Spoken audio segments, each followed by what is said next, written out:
আজকে সেই সহযোদ্ধাদের সামনে দাঁড়িয়ে কিছু বাস্তবতা তুলে ধরতে চাই। কারণ আজকে আমাদের যে সেমিনার, সেই সেমিনারে গুরুত্বপূর্ণ কয়েকটি শব্দ হচ্ছে জুলাই বিপ্লবোত্তর আকাঙ্ক্ষা ও সম্ভাবনা।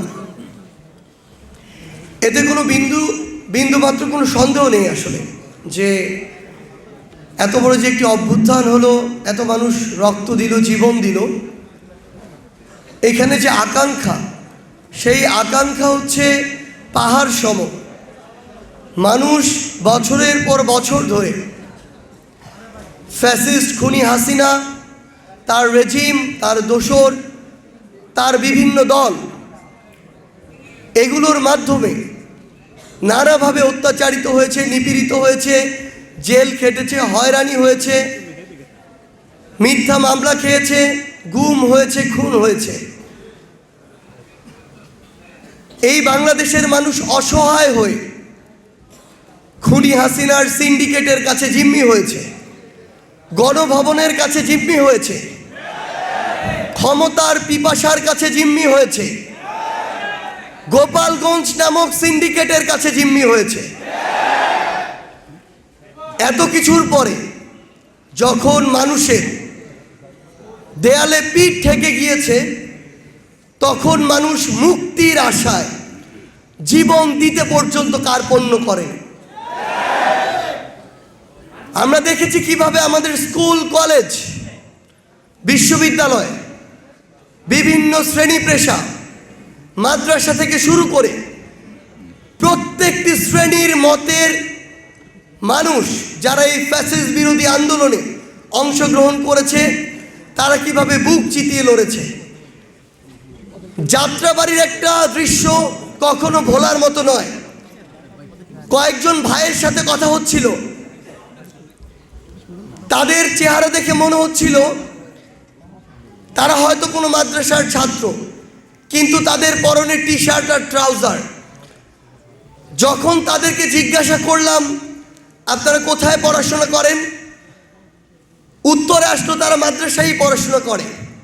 তাহলে আপনারা যে টি শার্ট আর ট্রাউজার পরে এসেছেন, তাদের উত্তর ছিল যখন ওই খুনির কিছু দোসররা, বাহিনীরা এই পাঞ্জাবি পায়জামার টুপি পরা মাদ্রাসার ছাত্রদেরকে দেখে, তখন তারা টার্গেট করে গুলি করে। আমরা জীবন দিতেই এসেছি, কিন্তু কারো যেন টার্গেট হয়ে জীবন না দিতে হয়, আমরা যেন শাহাদাতের মৃত্যু নিয়ে এই পৃথিবী থেকে যেতে পারি, সেজন্য আমরা এখন টি শার্ট আর ট্রাউজার পরে এসেছি, যেন কোনো একটা গ্রুপ ধরে এই গণহত্যা না চালানো হয়। তো এমনিভাবে প্রত্যেকটি ক্ষেত্রে, শুধু মাদ্রাসা নয়, স্কুল বলি, কলেজ বলি, বিশ্ববিদ্যালয় বলি, ওই 16ই আগস্ট, 17ই আগস্টে আবার প্রাইভেট বিশ্ববিদ্যালয়ের ভাই বোনদের কথা বলি। এবং দিন শেষে আমরা এরকম অনেক মানুষ দেখেছি 3, 4, 5 অগস্টে, যারা সারাদিন হয়তো অফিসে যেতে হয়েছে, কিন্তু অফিস শেষে সরাসরি রাজপথে এসেছে। আমরা এমন অনেক মানুষকে দেখেছি যারা কোনো না কোনো কারণে নিজে হয়তো আসতে পারেনি, কিন্তু নিজের সন্তান, স্ত্রী তাদেরকে আসতে বাধা দেয়নি। ওই মিরপুর ডিওএইচএস থেকে শুরু করে যেখানে আর্মির অবসরপ্রাপ্ত অফিসাররা থাকে, বর্তমান অফিসাররা থাকে, তাদের অনেক সন্তান, সহধর্মিণী আমাদের সাথে ওই ক্যান্টনমেন্ট সংলগ্ন ওই ডিওএইচএস এলাকাগুলোতে এই অভ্যুত্থানে শরিক হয়েছিল। তো এই যে এত জীবন দেওয়ার, রক্ত দেওয়ার তীব্র আকাঙ্ক্ষা, এই আকাঙ্ক্ষাকে কোনোদিন পরিমাপ করা যায় না। আমাদের আকাঙ্ক্ষা ছিল পাহাড় সম। আমাদের এই দেশের আগামী সব কিছু নিয়ে স্বপ্নগুলো ছিল পাহাড় সম। কিন্তু 5ই অগস্টের পরবর্তী সময় আমরা আমাদের ক্ষুদ্র জায়গা থেকে প্রত্যক্ষ এবং পরোক্ষভাবে যে বিষয়গুলো দেখছি, যেগুলো আমাদের সম্ভাবনাকে, আজকে যে আকাঙ্ক্ষা এবং সম্ভাবনার কথা আমরা বলছি, সেই সম্ভাবনাকে পদে পদে বিভিন্ন জায়গায় বাধাগ্রস্ত করছে। আমরা এখন আমাদের জায়গা থেকে বাংলাদেশের বিভিন্ন জায়গায় যখন শহীদ পরিবারের সাথে কথা বলি, আমাদের আহত যোদ্ধাদের সাথে কথা বলি, তখন তারা সবচেয়ে গুরুত্বপূর্ণভাবে যে বিষয়টি চায় সেটা হচ্ছে যাদের মাধ্যমে যেই খুনিরা সক্রিয়ভাবে থেকে কিংবা পিছন থেকে হুকুম দিয়ে এত বড় একটি গণহত্যা চালিয়েছে তাদের বিচার করা।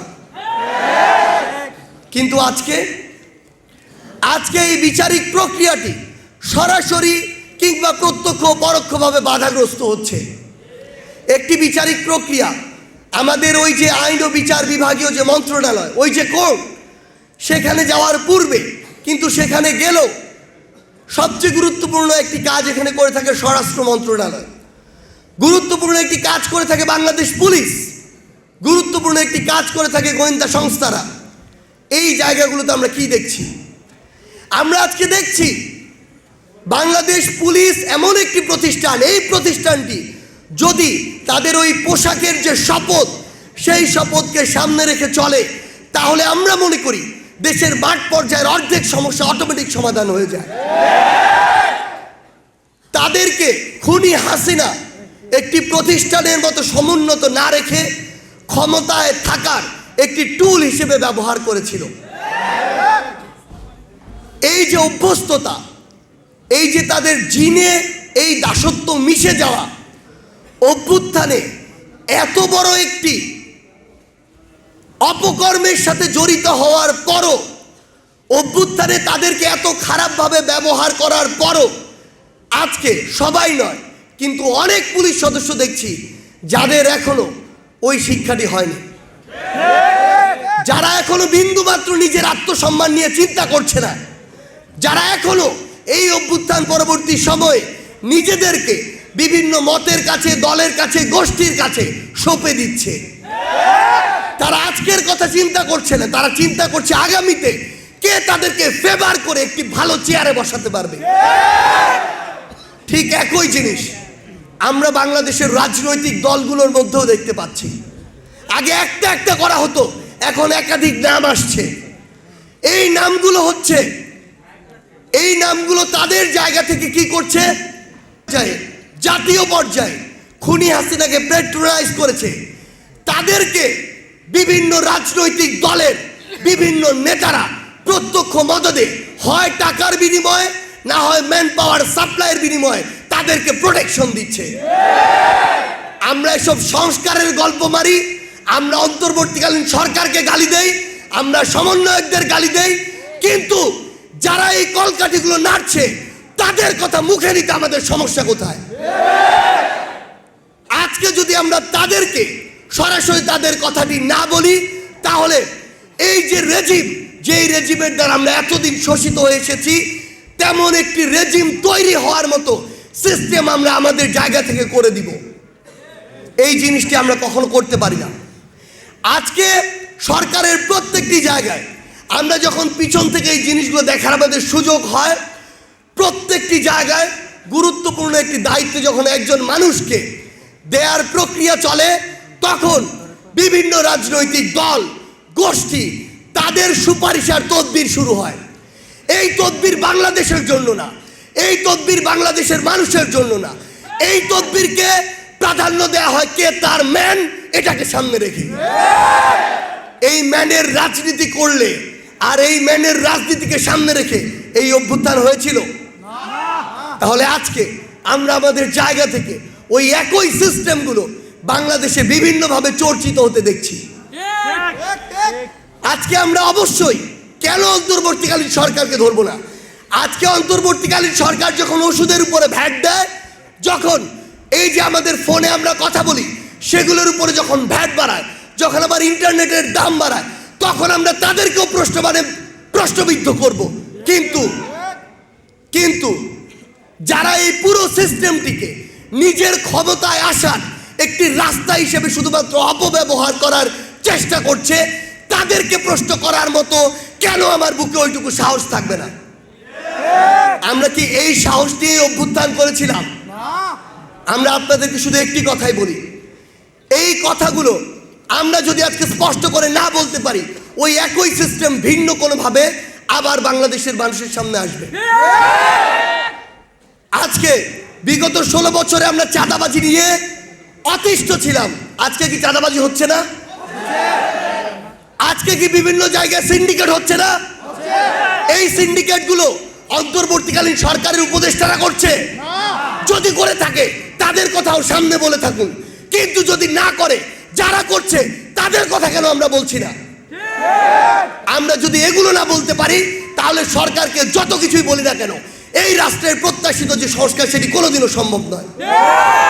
আমরা আমাদের জায়গা থেকে নিজের কাজ করব না, আর গালি দিব হয় অন্তর্বর্তীকালীন সরকার, না হয় সমন্বয়ক, না হয় উপদেষ্টা, কোনো লাভ নাই। আজকে আপনি দেখেন প্রত্যেকটা বাজারে যখন সিন্ডিকেট হয়, একটা দুইটা তিনটা চারটা ধাপে গিয়ে বিভিন্ন গোষ্ঠীকে চাঁদা দিতে হয়। এই চাঁদাগুলোর জন্য ওই দ্রব্যগুলোর দাম 1.5 থেকে 2 গুণ বেড়ে যায়। তাহলে যারা এই চাঁদাগুলো নিচ্ছে, যারা এই চাঁদাবাজি করছে, তারা কেন এই দায় নিবে না? আজকে বছর ছিল, তাদেরকেও 32 বছর দিল এই বাংলাদেশের কাঙ্ক্ষিত সংস্কার সম্ভব না। আমরা আমাদের জায়গা থেকে এই যে বাংলাদেশ রাষ্ট্রটার যে সম্ভাবনা নিজের চোখে দেখি, সেই সম্ভাবনাগুলোকে অল্প কিছু মানুষ ব্যক্তি স্বার্থে, ক্ষমতার পিপাসার স্বার্থে, গোষ্ঠীর স্বার্থে অনেক সময় বাধাগ্রস্ত করার যে অপচেষ্টা, সেই চেষ্টাগুলো চালাচ্ছে। আমরা আপনাদেরকে একটা অনুরোধই করি, আমরা অনেকের কাছে অনেক কিছু চাইব, নিজের দায়িত্ব পালন করব না, কোনো লাভ নাই। আমরা ঠিকই শুধুমাত্র আমাদের সুবিধাটা নিয়ে ব্যস্ত হয়ে থাকি। এই অল্প কিছু দিনে বাংলাদেশের মানুষকে নিজের জায়গা থেকে অনেক বেশি স্বার্থপর মনে হয়েছে। আজকে একজন ডাক্তার যাকে জেলা পর্যায়ে তার ওইখানে ট্রান্সফার করা হয়েছে, তিনি ঘন্টার পর ঘন্টা, দিনের পর দিন সুপারিশ করে একটা বিভাগীয় শহরে আসার জন্য, ঢাকায় যাওয়ার জন্য। তিনি এটা চিন্তা করেন না যে ওই জেলা পর্যায়ে যে লক্ষ লক্ষ মানুষ রয়েছে, আমি যদি ওই জায়গায় না থাকি, আমাকে ওই জায়গায় দায়িত্ব দেওয়ার পরে যদি আমি ওই জায়গায় না যাই, তাহলে দিন শেষে ওই জায়গার মানুষগুলো সেবা থেকে বঞ্চিত হবে। তিনি শুধু এটা দেখেন যে তার পরিবার ঠিকমতো চলছে কিনা, তিনি এক্সট্রা সময় আলাদা রোগী দেখতে পাচ্ছেন কিনা, তিনি ভালোভাবে তার সন্তান সন্ততিকে সুবিধা দিতে পারছেন কিনা। বাকি লক্ষ মানুষের সুবিধা দেখার সময় তার নেই। এটা একটা এক্সাম্পল একজন ডাক্তারের, শুধুমাত্র ডাক্তার নয়, প্রত্যেকটি সরকারি কর্মকর্তা কর্মচারী তাদের জায়গা থেকে শুধু ব্যক্তিগত সুবিধা নিয়ে ব্যস্ত। প্রত্যেকটি রাজনৈতিক দল তাদের শুধুমাত্র ব্যক্তিগত এবং রাজনৈতিক দলের সুবিধা নিয়ে ব্যস্ত। বাংলাদেশ এবং বাংলাদেশের মানুষের কথা যে চিন্তা করতে হবে, এটি এখন পর্যন্ত কেউ প্রায়োরিটি লিস্টের একে আনতে পারেনি। আজকের এই মঞ্চ থেকে শুধু আপনাদেরকে কয়েকটি জিনিসের আহ্বান করে যেতে চাই।